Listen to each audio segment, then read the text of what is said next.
Hello everyone, myself Sunita Gehlot with a new e-content topic that is विभिन्न अवस्थाओं में शारीरिक विकास physical development birth to adolescent part 2।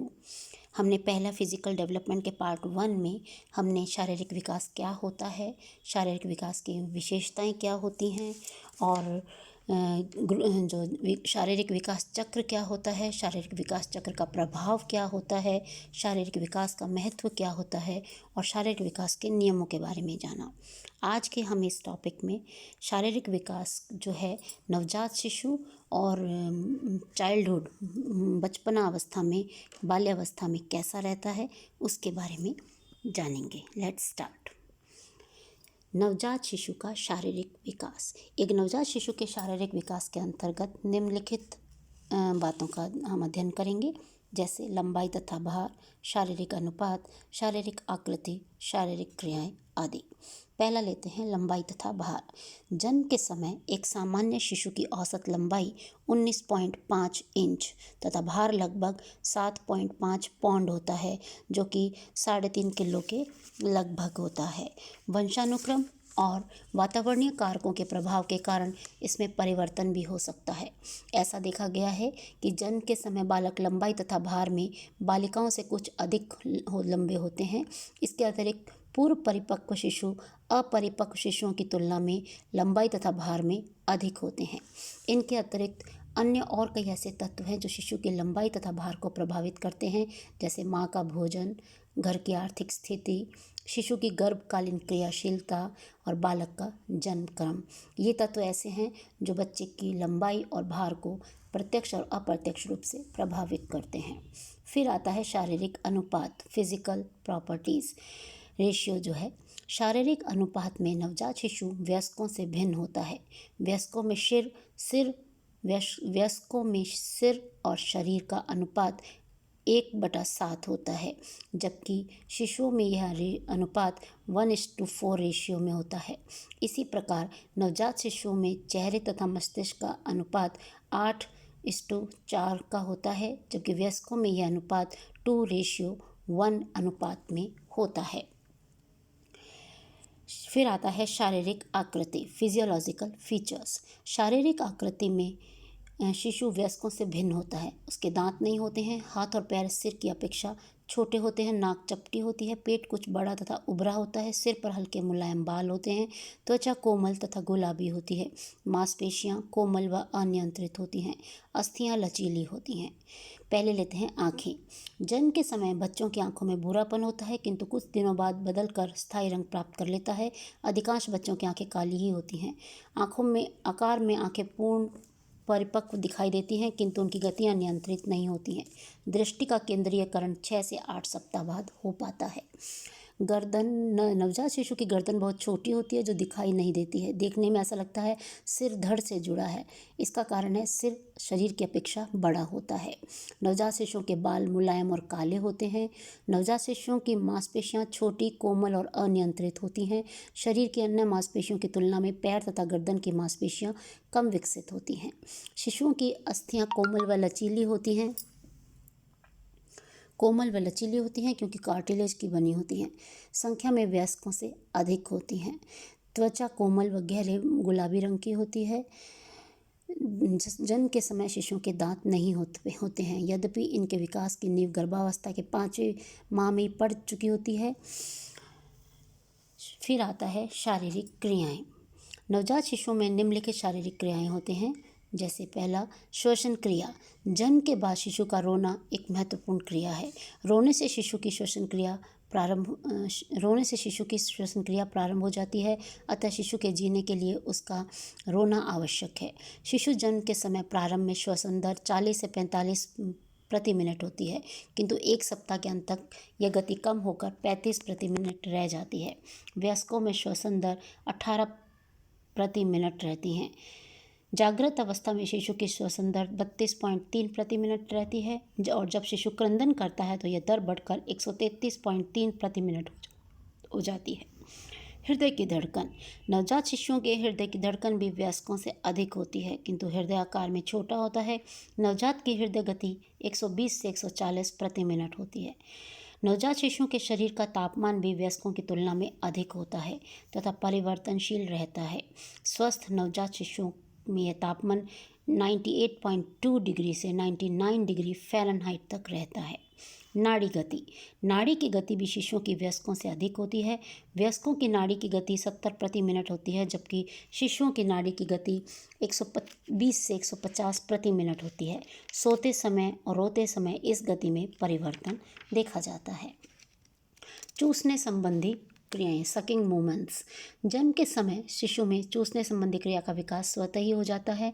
यदि उसके होठों को किसी चीज़ का स्पर्श कराया जाता है तो चूसने संबंधी सहज क्रिया करने लगता है।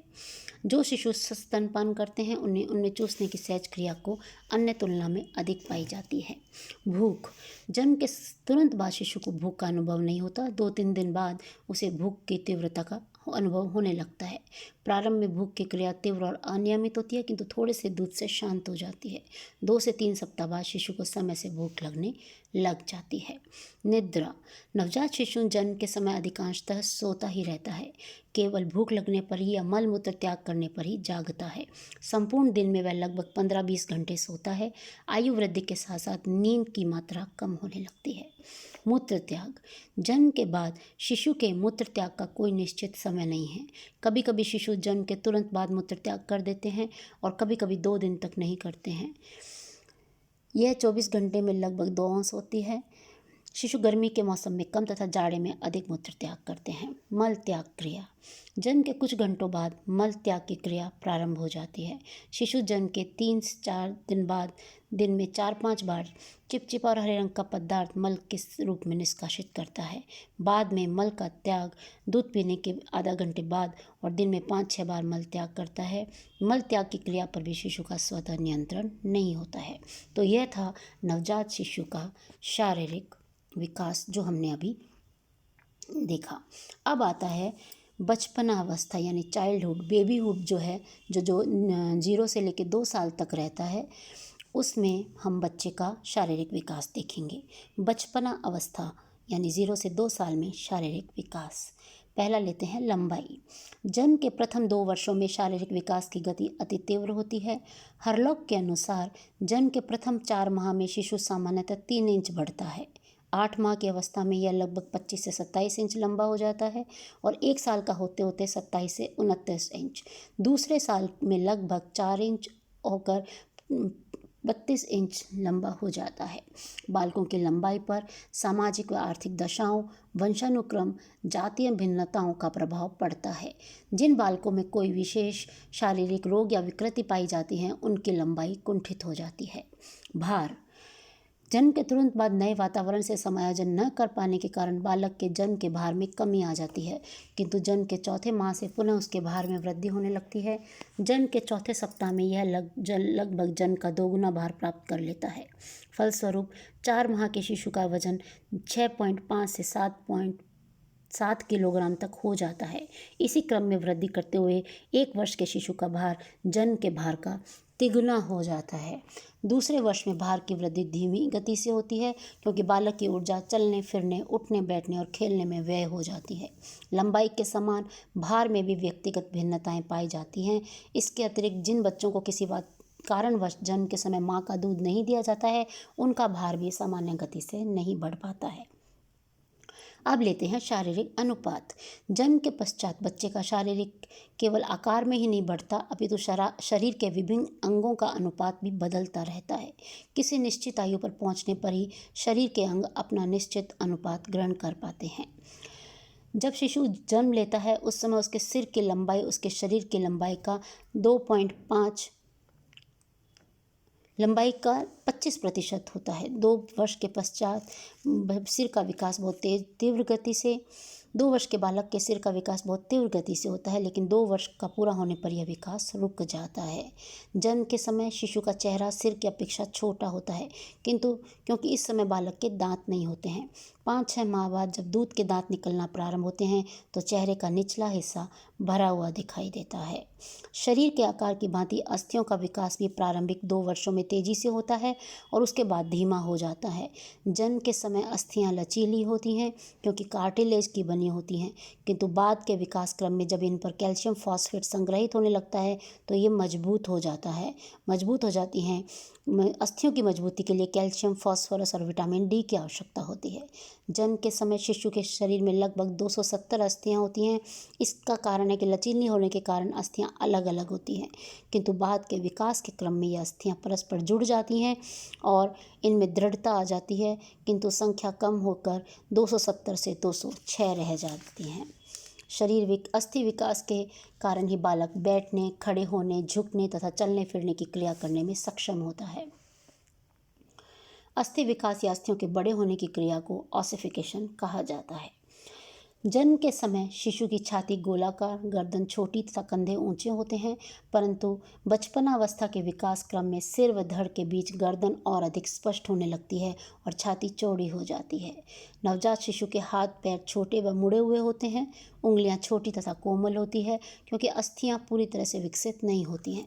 जन्म के बाद हाथ पैरों का विकास तीव्र गति से होता है। बचपनावस्था में हाथ और पैरों के विकास के कारण ही बालक हाथ और पैरों से विभिन्न क्रियाएं करने में सक्षम होता है। 2 वर्ष की अवस्था तक पैर जन्म की अपेक्षा 4% तक विकसित हो जाते हैं। मांसपेशियां शरीर की को क्रियाशीलता प्रदान करती हैं। ये क्रियात्मक विकास में सहायता प्रदान करती हैं तथा शारीरिक क्रियाओं में संतुलन स्थापित करने का कार्य करती हैं। नवजात शिशु की मांसपेशियां कोमल, अविकसित तथा अस्थियों से चिपकी रहती हैं। फलस्वरूप शिशु की क्रियाओं में शिथिलता पाई जाती है और उनमें संतुलन का अभाव होता है, किंतु धीरे धीरे इनकी लंबाई और मोटाई का विस्तार होने लगता है। मांसपेशियों की मोटाई जितनी अधिक होती है, शारीरिक शक्ति का विस्तार उतना ही अधिक होता है। प्रत्येक बालक के जीवन में दांतों का विकास 2 बार होता है। पहली बार दांत जन्म के 6-7 माह बाद निकलना प्रारंभ होते हैं। 2-2.5 वर्ष की अवस्था तक 20 दांत निकल आते हैं। ये दांत दूध के दांत या अस्थायी दांत कहलाते हैं। इन दांतों की संख्या 20 होती है और ये आकार में छोटे होते हैं। इन दांतों की शुरुआत गर्भावस्था के 3 और 4 माह से प्रारंभ हो जाती है। 6-7 वर्ष की आयु में दांत गिरना प्रारंभ हो जाते हैं, जिनका स्थान स्थायी दांत लेते हैं। अस्थायी दांतों के निकलते समय बच्चों को अत्यधिक कष्ट होता है। कुछ बच्चों को बुखार आ जाता है, कुछ को दस्त, कुछ को कानों में दर्द आदि की शिकायत रहती है, जिससे बच्चा शारीरिक रूप से कमज़ोर और चिड़चिड़ा हो जाता है। अस्थायी दांतों के टूटने पर स्थायी दांत निकलना प्रारंभ हो जाता है। प्राय 6 वर्ष की उम्र में 1-2 स्थायी दांत निकल आते हैं। स्थायी दांत अस्थायी दांतों की तुलना में आकार में बड़े तथा प्रकृति में स्थायी होते हैं। फिर आता है नाड़ी संस्थान का विकास। गर्भकालीन अवस्था में ही शिशु के स्नायु मंडल का विकास प्रारंभ हो जाता है, जो जन्म के 3-4 वर्ष तक तीव्र गति से होता है। वैज्ञानिकों के अनुसार जन्म के समय शिशु के मस्तिष्क का वयस्क मस्तिष्क का 1/4 होता है और 9 माह का पूर्ण होते होते यह भार वयस्क भार का आधा हो जाता है और दूसरे वर्ष के अंत तक यह भार 3/4 हो जाता है। मस्तिष्क की यह तीव्र गति से वृद्धि मस्तिष्क के दोनों भागों सेरिबरम और सेरिबलम दोनों में होती है।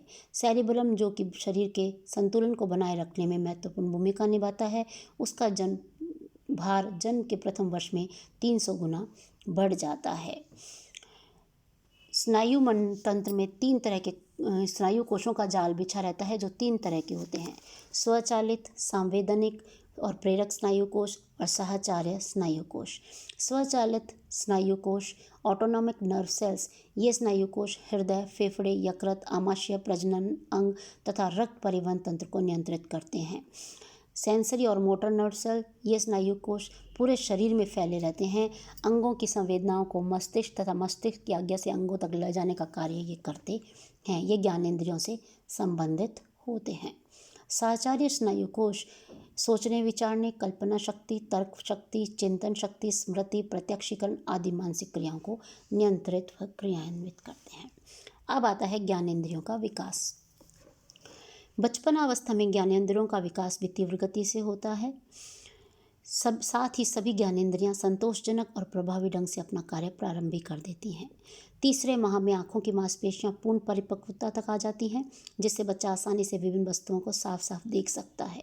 तेज प्रकाश तथा गहरे रंग की वस्तुओं को देखने पर दृष्टि वस्तु की गति का अनुसरण करती है। बचपनावस्था में सुनने की शक्ति का भी पर्याप्त मात्रा में विकास हो जाता है। 2 माह की अवस्था से ही बालक विभिन्न आवाज़ों को पहचानने लगता है और 3-4 माह का शिशु आवाज़ों के प्रति आकर्षित होने लगता है और प्रतिक्रिया प्रदर्शित करता है। स्वाद, गंध और पीड़ा में तीनों ही संवेदनाएं जन्म के समय पूर्ण रूप से विकसित होती हैं और बचपनावस्था में इनका विकास और अधिक हो जाता है। अब आता है आंतरिक अवयवों का विकास। बचपनावस्था में ही पाचन तंत्र पूरी तरह परिपक्व नहीं होता है। इसके कारण बच्चों की पाचन शक्ति वयस्कों के समान नहीं होती है। बच्चों के पेट का आकार छोटा होता है, जिससे भोजन करने की क्षमता कम होती है। थोड़े थोड़े समय के अंतराल पर उन्हें कई बार भोजन देना पड़ता है। अतः आहार सुपाच्य व पौष्टिक होना चाहिए, क्योंकि बच्चों का पाचन तंत्र कोमल व अविकसित होता है।